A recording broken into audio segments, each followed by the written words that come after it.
So I had my Toro Timemaster here for a couple years of just home use, and I figured it was time to do a little tune-up on it. Now you guys know I change the oil yearly in all my mowers, no matter how much use they get, and I did that just a few weeks ago. I'll link in the description below, as well as on the eye up here in the corner, to that video where I used a really cool little invention to suck the oil out and get it changed. Now for this simple 2-year tune-up, I'm going to be replacing the air filter, which was $12.99 from my dealer. Also, I'm adding a pre-filter, which was $6.99 from my dealer. I'll be changing the fuel filter, which was $4.99 from the dealer, and changing out the spark plug, which I got from Advance Auto Parts and paid $2.49. So the first order of business was to change the air filter, and when I popped the housing off, I realized there was no pre-filter that came on my mower from the factory, as this is all original. So I'm wondering if maybe the pre-filter isn't needed in areas where it's hot and humid where I live, but either way, my dealer did recommend and sell me the pre-filter, and I noticed that it comes in most of the kits online, so I went ahead and installed it anyway.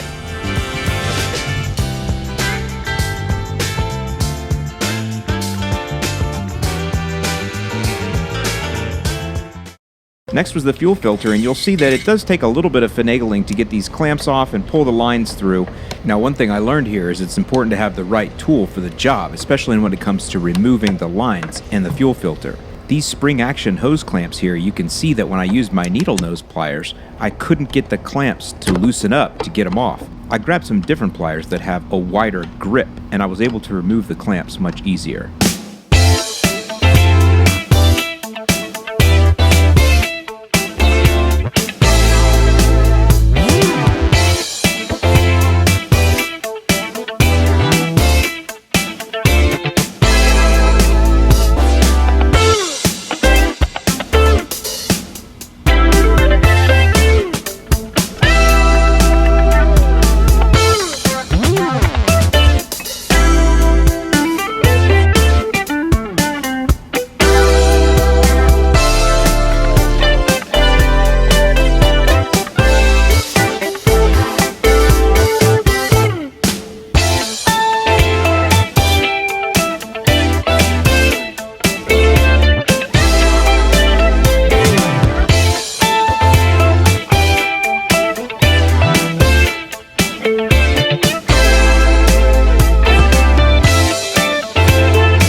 This is also a time when you're going to drain your fuel, which is a good idea before winter. So this is not sponsored, and I'm not making any money on this. The links below are not affiliate links, but these guys here, B3C Fuels, were at GIE this year, and they have this pretty cool invention here called Fuel Life in-tank stabilizing filter. Now, as much as I would like to describe to you what I think they look like, this is a family channel. But really, it's the need that they fill that matters the most. You see, because if you were going to stabilize your sitting fuel with a liquid product, once you poured that fuel out, you'd have to restabilize with more liquid product.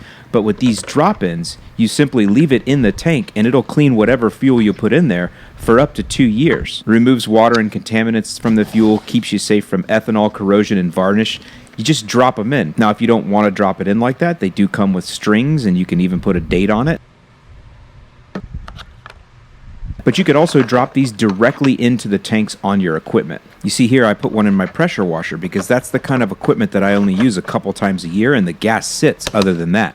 That's where this comes in and protects. Now I can feel safe knowing that I've got protection from phase separation.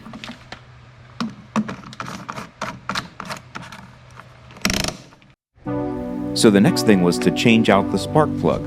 It takes a 5/8 inch deep well socket, and I went ahead and stuck mine up in there to try to remove the old one, but it just wouldn't go. I couldn't get it up in there. It was just too tight.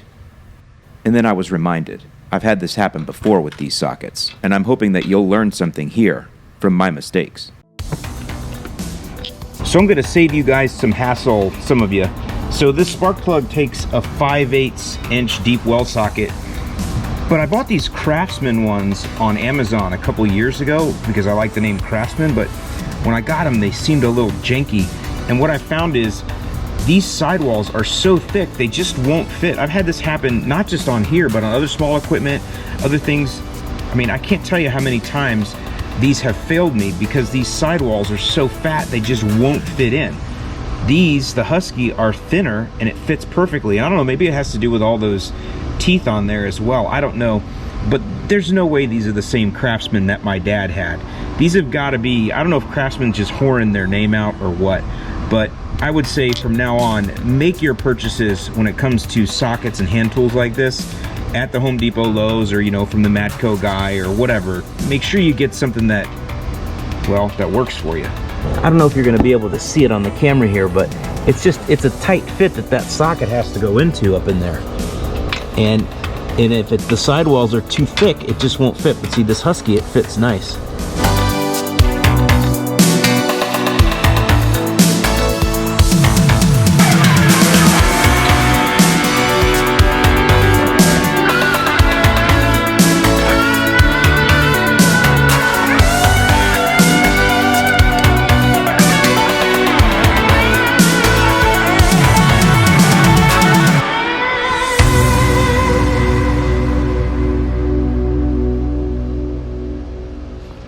Some people will say you should put anti-seize on this. Everything that I read online says that if the threads are shiny, you don't need the anti-seize. It's only if they're matte, that's when you use the anti-seize. Comment below if I'm wrong or right.